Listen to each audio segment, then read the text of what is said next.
sexual, horror o droga na hindi angkop sa mga bata. Madali ngang napaikot ni Vanna si Dara dahil nung gabing iyon ay nakipagkita lang naman itong si Dara kay Vanna. Nag-aalala pa si Dara dahil baka magalit at kumprontahin siya ni Vanna lalo't nanroon itong si Jenny.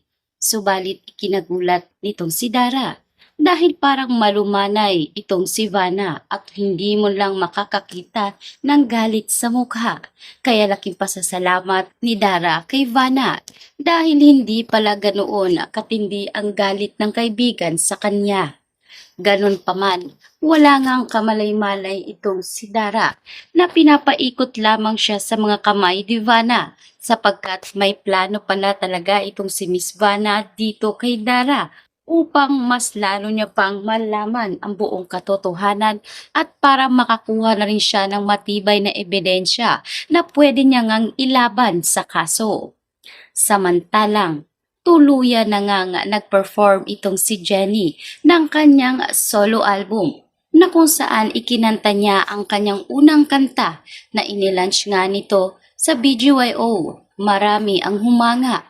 Ikinagulat rin nitong si Minchi dahil naroroon pala itong si Madam Amelia.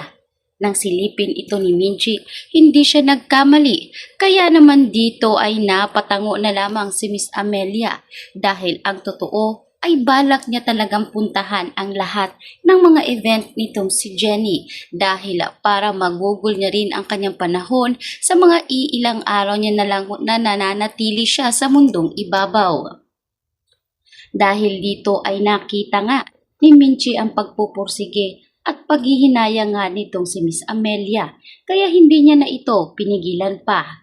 Wala namang kamalay-malay itong si Megan na unti-unti na palang nawawala sa kanyang tabi itong si Miss Amelia. Hindi rin kasi nagugustuhan ni Miss Amelia ang mga issue na kinasasangkutan nitong si Megan na para bang si Megan lang ang nag-iisang dahilan kung bakit nadadawit sa hindi magandang ehemplo ang pangalan ng halari. Kaya dahil dito ay mas humina nga ang presensya ni Amelia kay Megan, lalo pa na wala namang mga event na napupuntahan itong si Megan ngayon. Bagsak kasi ang Yumi at namamayagpag ang Nixie. Dahil dito ay para bang unti-unti nang matitibag ang Yumi dahil na rin sa kawalan nga ng matibay na relasyon ng kanilang leader na si Megan sa kanyang mga members.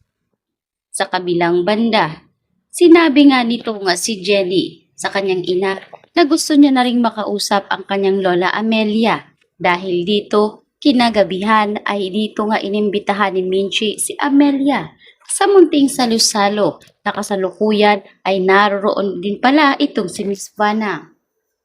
Nagkagulatan dahil hindi nga inaasahan ni Miss Amelia na naroroon din itong si Miss Vanna. Dahil dito ay dito na rin kinuha ni Miss Vanna ang pagkakataon para makausap din itong si Amelia. Inamin niya kay Amelia na minsan niya nang nahuli si Dara na nakikiapid sa kanyang asawa nitong mga ilang araw lang. Kaya naman mas mainam kung kakausapin umano ni Miss Amelia si Dara dahil alam niya na mas makakaintindi si Dara kung si Amelia na mismo ang makikiusap na tantanan na ang asawa nitong si Miss Vanna.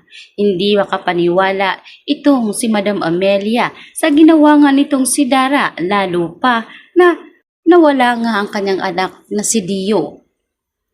Kaya dahil dito ay para bang hindi maganda ang pakiramdam nitong si Miss Amelia sa mga sinabi nitong si Miss Vanna. Ganun pa man ay iniwan niya na lamang itong nakangiti habang dito rin iniwan ni Miss Amelia ang isang envelope na naglalaman ng last will of testament nito.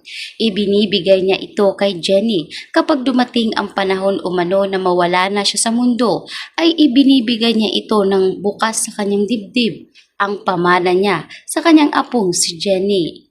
Hindi makapaniwala itong si Minchi. Kaya dito sinabi ni Minchi na baka ito pa ang dahilan ng pagtatalo ni Megan at Jenny. Ayaw na umano ni Minchi ng kahit ano pang gulo. Ayaw niya na rin sanang kumonekta sa mga halari. Ngunit anya pa nitong si Miss Amelia. Nabaliktarin man ang mundo, nananalaytay sa dugo ni Jenny ang isang halari at karapatan umano't obligasyon ni Miss Amelia na bigyan ng yaman si Jenny dahil ito ay apo niya rin at anak siya ni Rio. Hindi na rin pa nagpumigil itong si Minchi dahil mismong si Miss Amelia na ang nagbigay dito kay Jenny. Sigurado, anya pa ni Miss Amelia na wala na rin namang magagawa si Megan dahil siya mismo ang nagdesisyon nito. At mahabang panahon na rin naman ang pinapakinabangan ni Dara at Megan ang yaman ng mga halari. Sa katunayan, hindi nga siya natutuwa sa mga isyong kinasasangkutan nila Dara at Megan, lalo pa na ang ginawa nila kay Jenny ay hindi nga sang-ayon sa kanyang kagustuhan. Naaawa na umano siya sa kanyang apong si Jenny, kaya nararapat lang na kung sakaling mawala na sa spotlight si Jenny, ay meron pa rin siyang magagamit sa kanyang kinabukasan. Kaya naman natutuwa itong si Minchi sa ginawa nga ni Miss Amelia. Kaya dahil dito ay agad na rin nagpaalam ito si Miss Amelia at umuwi na sa kanila. Samantalang, talaga namang wala ring nagawa itong si Megan dahil nais niya na rin talagang magsulo at umalis na sa Yumi. Ngunit hindi siya pinayagan ni Miss Monica. Mas lalong-lalo na itong si Nate.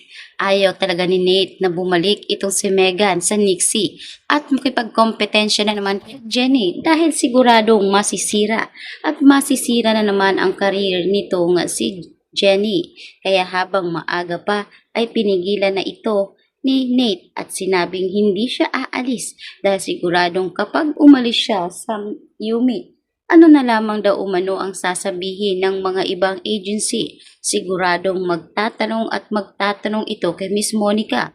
At kapag sinabi ni Miss Monica ang totoo, ay baka hindi na makabalik pa si Megan sa pagpe-perform at tuluyan na nga itong bumagsak sa kanyang karera bilang isang member ng Yumi.